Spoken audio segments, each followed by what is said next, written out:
House Speaker Mike Johnson said in an interview Sunday that the U.S. is in the most dangerous situation since World War II, citing the economy, global tensions, and the southern border. Everywhere I go, Kristen, and I go to blue states and blue districts, swing districts, that the number one concern in everyone's mind is the cost of living. Johnson told NBC News' Kristen Walker on Meet the Press. Right after that is the wide open border that the borders are Kamala Harris enabled and put together, the House Speaker added. All the catastrophe that comes from that. They're worried about the weakness on the world stage that Biden and Harris have projected, which has gotten us into the most dangerous situation since World War II. Former President Trump's campaign has gone after Vice President Harris as a border czar multiple times, referencing her assignment to address the root cause of migration coming from the Northern Triangle area of Central America. Trump criticized Harris last month for a planned trip to the U.S. Mexico border in Arizona, saying it was only for political reasons. Even though all of this is for political reasons, but whatever. Okay. Harris has been trying to go on a fence over immigration and has argued that she is dedicated to halting illegal crossings. The final weeks of the 2024 presidential cycle have also been marked with the high international tensions, with Iran launching a barrage of missiles into Israel following Pager explosions and Israeli strikes in Lebanon, and the war between Ukraine and Russia still raging. You have to have strength, Johnson said later in the interview. You have to have a steady hand. You have to have a commander in chief that our allies respect and our enemies fear. They do not fear Kamala Harris. They do fear Donald Trump. That's what people are going to vote on. Deal has reached out to the vice president's office, the Harris campaign, and the White House for comment. So, the problem with politicians, and this is a problem they've had for a very long time, is that they speak in these hyperbolic terms. Mike Johnson, in particular, said, I think last year, that either this year or last year, I did a video on it, that Biden was the worst president in American history. And whether you like Biden, don't really like him that much, think he's not good, it's fair to say that most Americans don't know most presidents, and that comment is like in line with the same category of what I'm talking about. We're just like, in this moment, this is the most important election of our lifetime. This is the most dangerous situation since the Second World War. This is the worst president in our, just again examples of making it seem like, oh man, if you have to vote with us this time. This is really important because things are at this worst. And, part of what he says, I agree with. The cost of living in the United States is atrocious. We talked before about how it's either at this point 63 or 64% of Americans, live paycheck to paycheck, right? We talk about how most Americans can't afford $1,000 emergency. These are statistics that have a lot to do with the fact that people work these jobs, but the cost of things are just too much. Oftentimes they have to work multiple jobs. And here's the unfortunate part. I don't believe Trump or Harris is going to positively impact income inequality. As in, I think Harris could get 4 years, Trump could get a second 4 years, and the same issues will last throughout that entire time. Because I think Harris is trying to do little incremental crap that's not going to be enough, and Trump is going to, probably sign some other tax cut where most of it goes to rich people. It's none of this stuff that these people are proposing, I really believe, fixes the issues. I agree with him.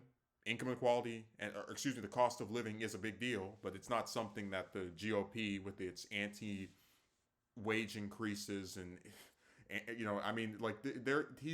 they're not going to do anything to solve this. That's very apparent. The Democrats don't do that damn much either, but they tend to do more, which is still not enough.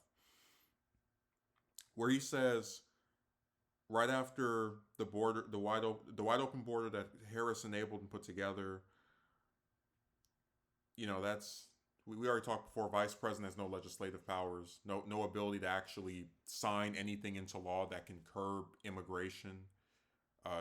Biden gave her a thankless position.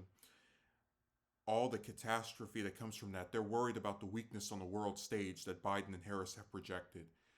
I'm so sick of this damn like. Okay, let me just go down a little bit further before I get into my rant. So weakness on the world stage, and then our you have to have a commander in chief that our allies respect and our enemies fear. They do not fear Kamala Harris. They do fear Trump. What does that?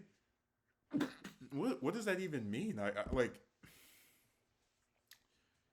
I think it is completely insane, and it might work depending on what how people vote in a few weeks, to try to blame the vice president for Russia Ukraine, which has been brewing for years prior to that conflict starting 2 years ago, and for the Israeli Hamas conflict, which is through the backdrop of Israeli Palestinian relations that have gone for over 70 years.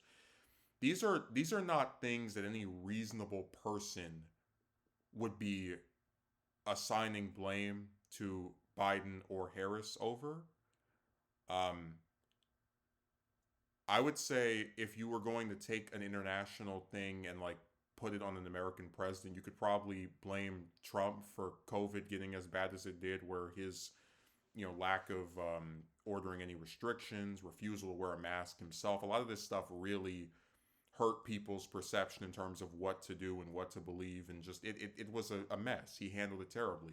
But most Americans do not care enough about foreign policy to where, am I going to pick, just an example, raising wages, right, with the Democratic candidate, which I'm not saying Harris is for. She is for it in a general sense, but she doesn't make it like a big issue of her campaign. Or am I going to vote for the person who shows strength and gets Russia and Ukraine to stop warring with each other? What? Are you serious?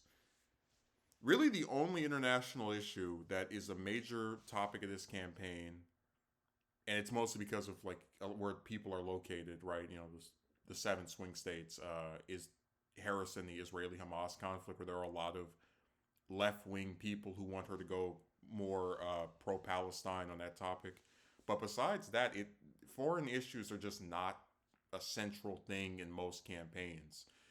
A few exceptions would include the Iranian hostage crisis in the 1980 election, but that was because Americans were held hostage, right? We had actual people over there. You can look at the Iraq War as playing a role in the Afghanistan War as well, in the Democrats winning in 2008. But again, that's American troops there. As long as American troops are not overseas, most of us really just don't give a damn. I hate to say that because it makes us sound like we only care if you're born in one of the 50 states, but I'm just telling you the truth. But no, this is just another example of the hyperbolic talking that these people have. This is the most dangerous state that the U.S. has been in since World War II. And I said, if you're talking about foreign relations, you could say the Cuban Missile Crisis was a big deal, where people were afraid of a nuclear war. And this was only, not even 20 full years after World War II ended, so it was even more possible that we could just have even more calamity. You could talk about the United States in the days and weeks following 9/11, where they were very worried about a second attack, that would possibly kill another 1,000+ people. I'm just saying that there are actual instances in American history since World War II that you could say rose to the level or had us really panicky. But I truly don't believe any American is sitting in their bed at night, tossing and turning. Oh man, why is Biden so weak on Russia, Ukraine? And look, I've criticized him. I said he should stop giving Ukraine so much damn money, while all these Americans that are just sitting around, starving to death and whatnot, and you won't raise wages, but you have money to give to these foreign countries. I'll be the first one to say that that's a problem, but those things are not going to change if Trump gets elected. All these candidates do, and these politicians do, is bankroll these foreign governments and let their own people suffer, starve, and die. That is the backdrop of the American politician.